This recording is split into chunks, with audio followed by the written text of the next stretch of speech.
When we initially spoke, you mentioned something about Nikki Sixx. What do you remember about him? No, I mean, in those days, Nikki had 2 pairs of pants, and he still is a really nice guy, but he was a shrewd businessman. And, you know, my wife later was part of his management team, which was pretty funny. So, wow.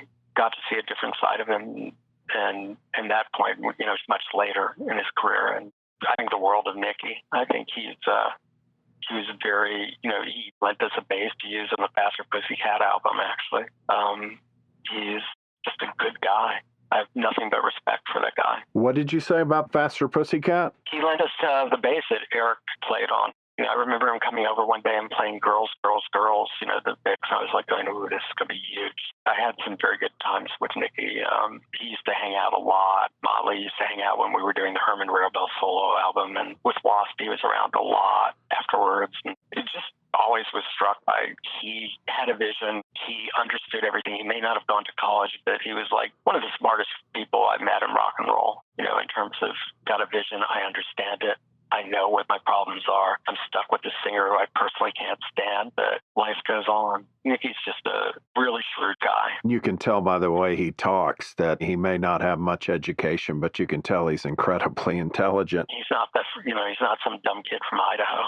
He may play himself off that way sometimes just to disarm you, but the guy's shrewd, and he's one of those people you just have to respect if you get to know him. Yeah, I've seen him in 20 years probably, but just totally respect the guy. He pretty much does everything himself. You know, he imaged the band and realized what branding was all about. Oh, definitely that. Yeah. And so, yeah. I mean, that time's even before Shout at the Devil, right? From day one, I remember receiving Herman Rarebell and I were living together. And back before Motley did the first album. And we got this videotape of them rehearsing in their living room on Clark Street. And they wanted Herman to produce them. And I remember looking at it and going to Herman, you should go sign these guys. These guys are amazing. There's no way they won't make it. And Herman's like, I don't have enough time. And he's like, but I should do it. And never was able to make the time to do it. So his friend Michael Wagener did it, our mutual friend Michael Wagener, and it went from there, and everything was amazing. I may not be a fan of their music stylistically, but it's just so clever, so well done. How do you end up being roommates with Herman? Well, I guess formally, when the last tour that I did with Ted Nugent, where we were doing a live album, Intensities, the opening acts, both on their first American tour, were the Scorpions and Def Leppard. And because all of us hated Ted, we always hung out with the opening acts.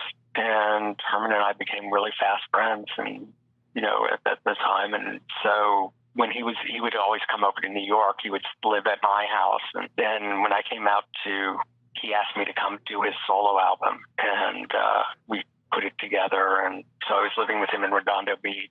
And then when I went to do Victory, I was living at his apartment in Hanover, Germany. We just became friends. And then he got involved with this woman who became a dear friend of mine. It was a former Penthouse centerfold and hooker, and named Tammy Ventrella, and she was having an affair with Bruce Johansson, who was CC DeVille. And as a favor to her, I did Poison. So it was all like everything you see out of Los Angeles music in those days. Even though I was living in New York and sort of straddling New York, Germany, and Los Angeles, everybody was in every other band and knew everybody else, and it was just like one giant petri dish.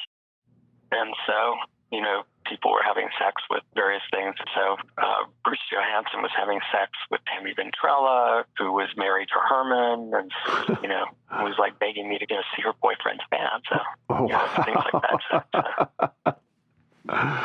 So. Incredible. I know it's a quick record, but typically... We had 9 days to do. There's not much to say about the Poison album. I'll give it to you very briefly. We did the album at Music Grinder Studios in Hollywood, which isn't there anymore. But the whole album cost $23,000. That was the budget, including everything: travel, producer's advance, mixing. The way we got it was Stevie Nicks had booked out the studio, but she was so coked out she would never show up. So we made a deal for cash to the guys that worked at the studio. They didn't tell the owner that we were there, I'm sure, and they just kept the cash. But if the fat bitch ever showed up, which she never did, we would have to vacate the place really quickly. That was how we were able to do an album.